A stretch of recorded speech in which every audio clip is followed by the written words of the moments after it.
Okay, guys, so we're right now into the Revolutionary War. You're looking at probably the most iconic, famous picture and image of the Revolutionary War with General George Washington bravely leading his men across the Delaware River. You can see it's the dead of winter. You can see the big chunks of ice in the Delaware River. We'll learn more about this event later on, but very, very iconic picture. So what you're looking at is our timeline that we're going to be using of the Revolutionary War. And you've seen me kind of make this dip along the way to represent the war. And there's a reason for that. We know that the war starts in 1775 with the fighting at Lexington and Concord. This shape of the timeline represents how the war is going for the colonists during this 8-year war. You can see the war starts and it's going badly, badly, badly, badly, badly. And then we hit what's called a turning point of the war, when something happens that turns things around.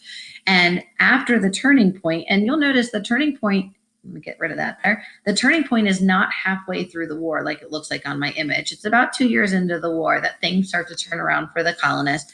And then things get better and better and better until we know that the colonists win the Revolutionary War in 1783. I will tell you right now that this turning point, a big reason for that turning point is this is when our allies, France and Spain, join in the fight with the colonists, with the Continental Army. So you're going to see this here. So one of the main things that happens right after the start of the war is that, if you remember, First Continental Congress met to talk about what to do about the Intolerable Acts, and they agreed to meet the following May. Well, the following May, the war has already started. So Congress meets again. It's not called the First Continental Congress. Now it's called the Second Continental Congress. And this, again, is just a group of men that meet to have discussions and make decisions. This time, all 13 colonies sent representatives to this Congress. Last time it was only 12. This time Georgia joins in for all 13. And they basically now are meeting to discuss, what do we do after this fighting at Lexington and Concord has just occurred and the war has started? There's a lot of famous faces in this meeting. Obviously, Ben Franklin, very well-respected colonist from Pennsylvania, is there. Some members from Virginia. We have Patrick Henry. He's a very vocal, very talkative guy. He's famous for saying, "Give me liberty or give me death." George Washington, a veteran of the French and Indian War, is there representing Virginia. And then we have some famous faces from Massachusetts. We have Sam Adams from Massachusetts, his cousin John Adams, who will go on after this war is long and done. He will go on to be the second president of the United States. And then the richest guy in all of Boston, John Hancock. Again, some of these were members of the Sons of Liberty, are now part of Congress. So during all of these talks, and these talks happen day after day after day, most of the members of Congress are kind of mortified at what happened at Lexington and Concord, and they want to beg KG3 for forgiveness. But if you decide, you know what, let's use this opportunity to become separate and independent from England. Let's fight and get out of the rule of England. So this is really just for interest thing. I just find this really, really interesting. If you can imagine, they have a bunch of men in one room. It can get really loud, really talkative. So they choose someone to kind of be not the president of the United States, because there is no United States at this point, but kind of the leader of this group of men. Kind of, you can kind of picture him standing or sitting above everybody else with a gavel when everyone's getting real chatty. Order, order, banging his gavel. They choose John Hancock to be that person. So you'll see him kind of as the organizer of these meetings, and they need to have a place to meet. So from the beginning, they meet in a building in Philadelphia, Pennsylvania, and I'll show you that building in a minute. And they meet there all the way through winter time. But in the winter, the British soldiers, they want a place to hunker down and stay warm and cozy, and they choose cities. And their favorite city, for whatever reason, is Philadelphia. Now, Congress can't be in Philadelphia when the British soldiers are there, because the British could very easily arrest these members of Congress for committing treason. So when the British come during the winter time to Philadelphia, Congress needs to leave. And the first time that Congress leaves, they head south to another city, Baltimore. And they're basically there until springtime, when the soldiers leave Philadelphia and go back to fighting. Because what really happens, it's interesting, during a war, fighting stops for the most part in the wintertime. Everyone kind of hunkers down. And so once the British leave, because winter's over, Congress can go back to Philadelphia. So Congress is back in Philadelphia again. But then winter comes, And the British, it's time to stop fighting again. And the British go back to Philadelphia, which means Congress has to leave Philadelphia again. They can't go back to Baltimore because some British are there as well. And so where they end up going is they go to the west, and they go to Lancaster, Pennsylvania, where they realize they don't really love that place very much. So they only spend about a day there, and they continue to go west a little bit more.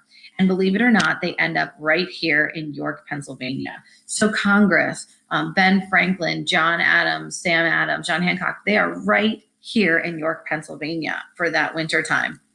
But then winter will end, battle will continue. The British will leave Philadelphia.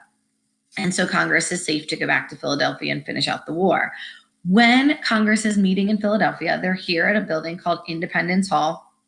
And you can kind of see this chair sitting above everybody else. That's where John Hancock would sit and kind of guide the men through their conversations. But when Congress is here in York, Pennsylvania, they met at a place called the Plow Tavern. Now, you've probably seen that building. It's not very far from where you live in downtown York, Pennsylvania. This is maybe more what it looked like back then. In all these conversations, Congress decided that they're going to ask KG3 for peace, but prepare for war.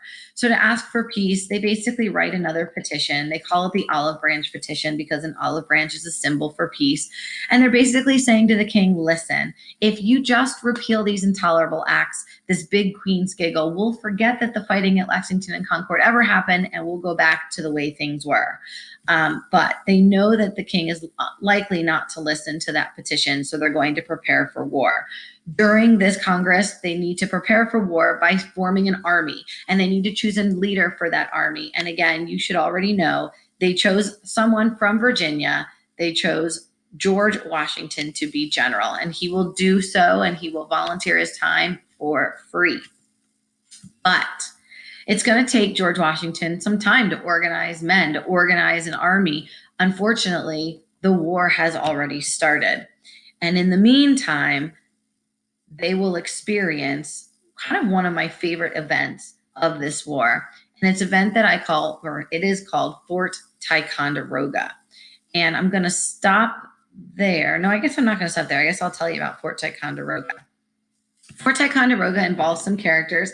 One of the main characters of the story of Fort Ticonderoga is Ethan Allen. When I think of him, I think of the Hulk. He's not really the Hulk. This is really what he looked like, but he was like 6'5", 300 pounds, ginormous man. And he was the leader of a militia group from New Hampshire called the Green Mountain Boys.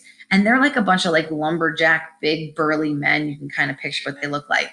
Another main character from this story is Colonel Benedict Arnold. Now, you may have heard of Benedict Arnold. He's the famous traitor in American history. He will trade sides. He will start being on the side of the colonists, and a little bit more than halfway through the war, he's going to become one of the most famous traitors, and he will go to the side of the British. We'll learn more about that later. But for now, he's working with the colonists, and he is part of this story of Fort Ticonderoga.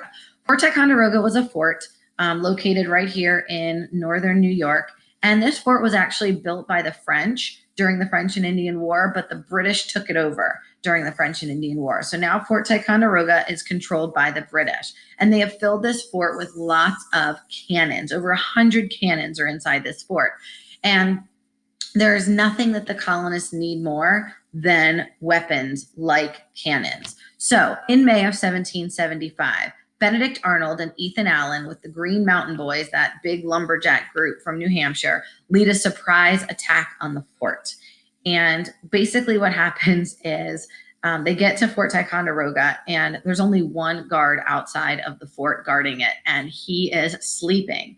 And so this guard gets awoken by Ethan Allen, this big, Hulk man with these lumberjack Green Mountain Boys and Benedict Arnold.